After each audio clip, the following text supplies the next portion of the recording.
अस्सलाम वालेकुम। सुप्रभात बच्चों। कक्षा 10 से पाठ 8 कारतूस, जिसके लेखक है हबीब तनवीर, जो मुख्य नाटककार है और पद्मश्री से नवाजिश है। ऑनलाइन तो हमने चला ही दिया है, और जो बच्चे ऑनलाइन जूम पे नहीं देख पाए उनके लिए वीडियो रख रहे हैं। तो सारांश में मैं पूरी पाठ एक बार स्टोरी सुना देता हूँ और अपनी तरह से भी आपको स्टोरी कहने का प्रयत्न करूंगा। तो पहले पात्र देख लीजिए इसके इसमें अवध, उस समय अंग्रेजों के समय जो अलग राज्य हुआ करता था उसकी कहानी है, जिसके नवाब है आसिफुद्दौला। आसिफुद्दौला के भाई है सआदत अली।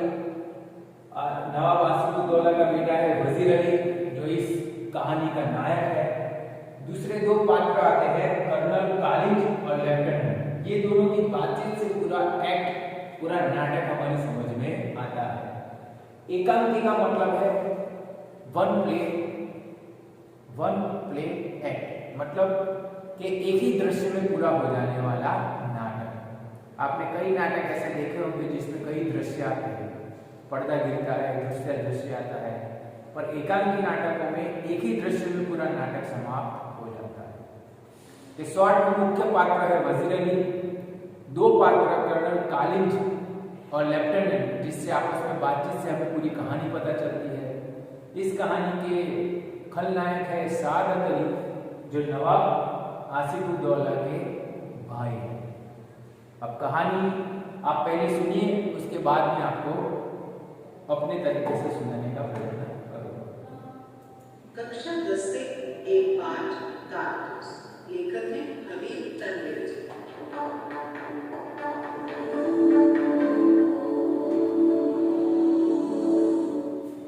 उनका जीवन परिचय कुछ इस तरह से है।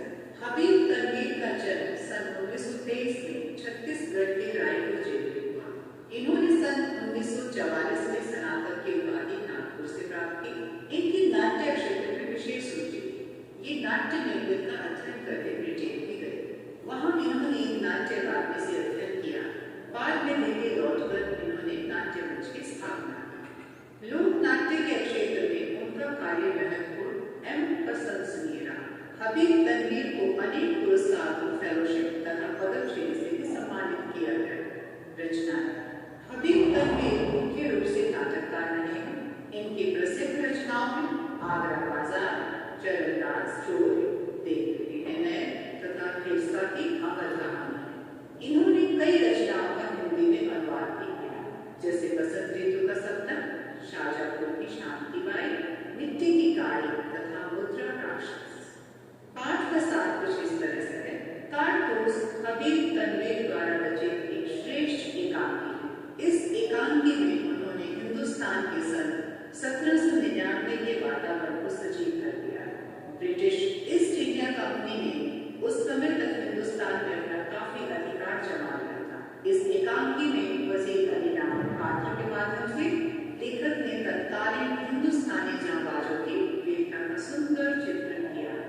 एकांकी का आरंभ ईस्ट इंडिया कंपनी के बटालियन के कर्नल कालिंज और उसके लेखक लेफ्टिनेंट की बातचीत से होता है। कर्नल एक लेफ्टिनेंट और कुछ सिपाहियों के साथ वजीर अली नामक एक जांबाज हिंदुस्तानी को गिरफ्तार करने के लिए गोरखपुर के जंगल में खीमा लगाए बैठा। कर्नल लेफ्टिनेंट को बताता है कि वजीर अली तो रॉबिन हुड के समान वीर एवं साहसी। वह अंग्रेजों से घृणा करता है और उन्हें हिंदुस्तान से बाहर निकालना चाहता है। सआदत अली ऐशो आराम चाहने वाला व्यक्ति है। वह अंग्रेजी सरकार की अधीनता स्वीकार कर लेता है और अपनी आधी जायदाद तथा 10 लाख रुपए ब्रिटिश सरकार को दे देता है। कर्नल लेफ्टिनेंट को बताता है कि वजीर अली बहुत खतरनाक आदमी है। वह अफगानिस्तान के शासक से मिलकर अंग्रेजी सरकार की जड़ें गिराना चाहता है। उसने ईस्ट इंडिया कंपनी के वकील को भी मार डाला था। वह बहुत ही निडर और साहसी है। अंग्रेजी सरकार उसे गिरफ्तार करना चाहती है, किंतु काफी समय से वह उसे पकड़ नहीं पा रही है। कर्नल बताता है कि वजीर अली की योजना हिंदुस्तान पर अफगानी हमला करवाकर अंग्रेजों की शक्ति कमजोर करना, अपनी सैन्य शक्ति बढ़ाकर अवध का नवाब पद हासिल करना और अंग्रेजों को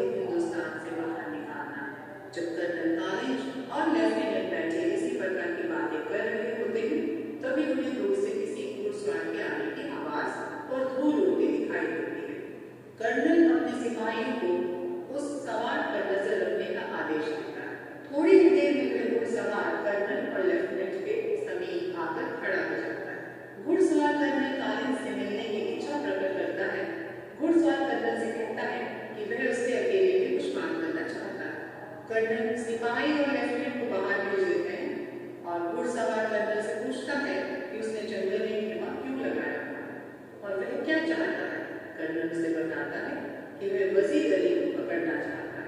घुड़सवार कर्नल से कुछ कारतूस मांगता है और कहता है कि उसे ये कारतूस वजीर को पकड़ने के लिए चाहिए। कर्नल उसे 10 कारतूस दे देता है।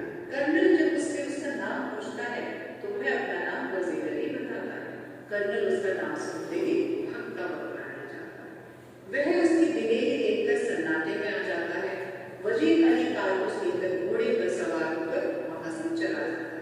उसके जाने के बाद लेफ्टिनेंट अंदर आकर कर्नल से पूछता है कि वह कौन था, तो कर्नल के मुंह से यह निकलता है, एक जाबाज सिपाही। इस पास से कुछ कठिन शब्द हैं, जैसे खेमा का अर्थ है अस्थायी प्राण, मसलेह मैंने रहस्य, जाबाज का अर्थ है जान की बाजी लगाने वाला, वजीफा परवरिश के लिए दी जाने वाली राशि, मुकर्रर मैंने तय करना, हुक्मरान मैंने शासक, मशरूफ मैंने व्यस्त होना, लाभ लश्कर सेना का बड़ा समूह और युद्ध सामग्री, और शुभा मैंने संदेह। इस पाठ से पहला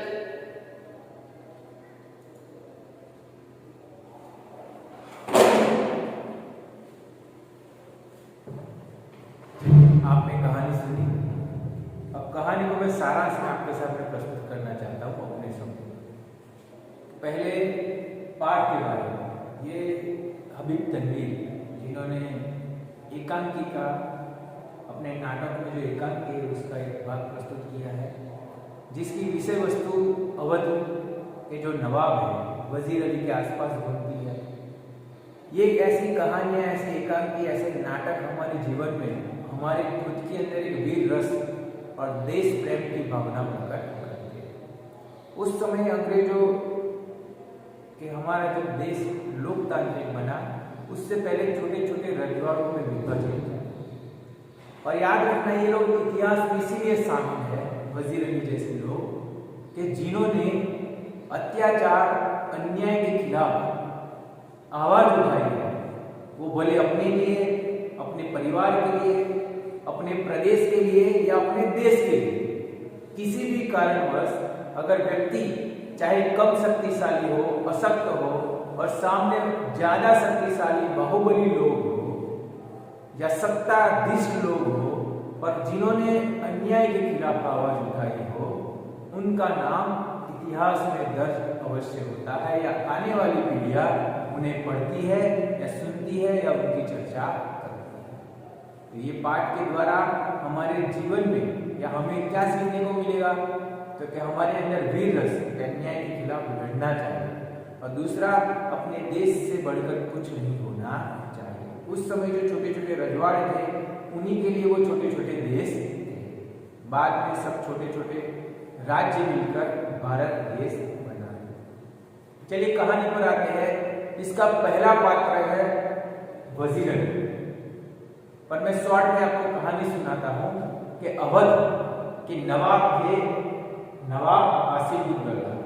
ये कहानी है कौन से समय की? 1799 के समय की, जब अंग्रेज ज्यादातर भारत के जो छोटे छोटे राज्य हैं उन्हें हड़प चुके थे, उन पर हावी हो चुके थे। तो आसिफउद्दौला जीते जी तो अंग्रेजों को अपना राज्य हवाले नहीं किया, और जो अंग्रेज ईस्ट इंडिया कंपनी के नाम के तले भारत में व्यापार के नाम पर धीरे धीरे जो सत्ता हड़प कर रहे थे, वो आसिफउद्दौला के घर जब तक वजीर अली का जन्म नहीं हुआ था, तब तक उनके भाई साद ये मानते थे कि आसिफउद्दौला के बाद नवाब की गादी ये तख्त, ये सिंहासन उन्हें मिलेगा। पर वजीर अली के जन्म के बाद उन्हें लगने लगा कि ये गादी, ये तख्त, ये सिंहासन का मालिक कौन बनेगा? वजीर अली। तब से वो वजीर अली को अपना दुश्मन मानते हैं। आसिफउद्दौला जब सिंहासन पर होते हैं, वजीर अली जवान होते हैं, तब तक अंग्रेज उनके दरबार में प्रवेश कर चुके हैं, व्यापार के नाम पर उनके राज्यों में प्रवेश कर चुके हैं, उनके प्रदेश में प्रवेश कर चुके हैं। पर आसिफउद्दौला के बाद जब वजीर अली सिंहासन पर बैठते हैं, तब वो अपने दरबार के, अपने प्रदेश, अपने राज्य से अंग्रेजों को बेदखल करते हैं, दूर करते हैं। सआदत अली इस बात का फायदा उठाते हैं। उन्हें पता तो है कि जब तक वजीर अली है उनका नवाब बनना मुमकिन नहीं है, नामुमकिन है।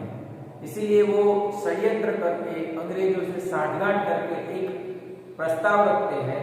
अंग्रेजों से कहते हैं कि अगर आप वजीर अली को हटाकर मुझे नवाब बनाते हैं तो अवध की आधी संपत्ति मैं आपको दूंगा और साथ में 10 लाख नकद दूंगा। अंग्रेज तो यही चाहते थे कि अवध में प्रवेश, सत्ता और पैसा। तो जैसे तैसे करके ज्यादातर भारत पर तो अंग्रेजों का शासन हो ही गया था, तो शक्तिशाली तो वो बन ही चुके थे। तो अपनी शक्ति, सोच और कूटनीति का प्रयोग करते हुए वजीर अली को वो गद्दी से हटा देते हैं और सआदत अली को सत्ता पर बिठा देते हैं नवाब के तौर पर। जैसे ही नवाब के तौर पर सआदत अली गादी नसीब होता है, वहीं वो आधी संपत्ति अंग्रेजों को दे देते, आधा अवध अंग्रेजों को दे देते और 10 लाख नकद देते हैं। उस समय में 10 लाख मतलब आज के शायद 10 अरब से भी ज्यादा माने जाते। वजीर अली बहुत बहादुर योद्धा है, बहादुर नवाब है, लोगों में प्रिय है। उसको जो दूसरे दो पात्र हैं, कर्नल कालिंज और लेफ्टिनेंट, अपने वार्तालाप में रॉबिन हुड के नाम से उसे बुलाते हैं। रॉबिन हुड पश्चिम संस्कृति का वो पात्र है, चाहे वो काल्पनिक हो या वास्तविक हो, कि वो जो अमीर को लूटता था और गरीब को डोनेट करता था, दान देता था। वजीर अली को ऐसा बताया गया। तो वजीर अली जनता का प्रिय था। दूसरी बात, उसी समय टीपू सुल्तान, शमसुद्दौला और वजीर अली क्या चाहते थे कि अंग्रेज भारत से निकल जाए। इसीलिए वजीर अली के डर से उसे बनारस में नजर कैद कर लिया।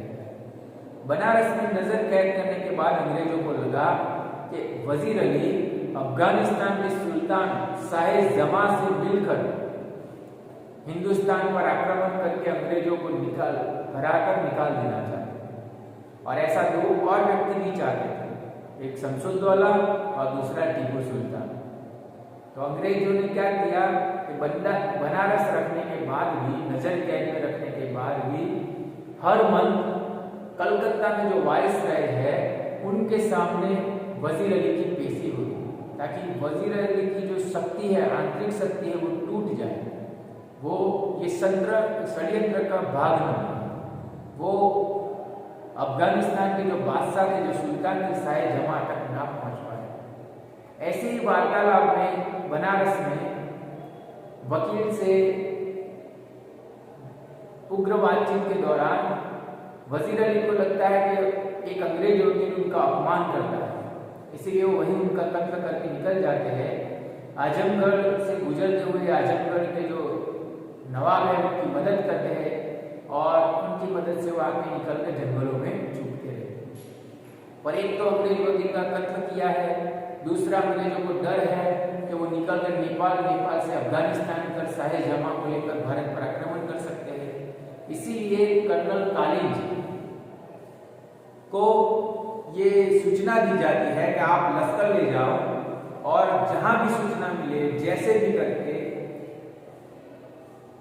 वजीर अली को गिरफ्तार करके लाओ। अब एक तरफ सआदत अली की सेना, उसके सिपाही वजीर अली को ढूंढ रहे थे, दूसरी तरफ अंग्रेज सेना ढूंढ रही थी और तीसरी तरफ अंग्रेजों के साथ जो राजा मिले हुए थे वो भी उसकी बात भी ढूंढ रहे थे। फिर भी सालों तक वजीर अली का कोई पत्ता लग रहा नहीं था। छोटे लोगों को इकट्ठा करके वजीर अली बार बार अंग्रेजों पर हमला कर रहा था। ये सब कारणों के बाद कर्नल कालिंज और लेफ्टिनेंट बातें करते हैं कि जो वजीर अली है एक बुद्ध जैसा है, रॉबिन हुड जैसा है, कि इसके बारे में सिर्फ सुना जाता है, उसे देखा जाता नहीं है। आज यहाँ तो वो कल वहां दिखाई देता है, कोई उसके बारे में कुछ कहने को तैयार नहीं है। वो बहादुर है, शक्तिशाली है।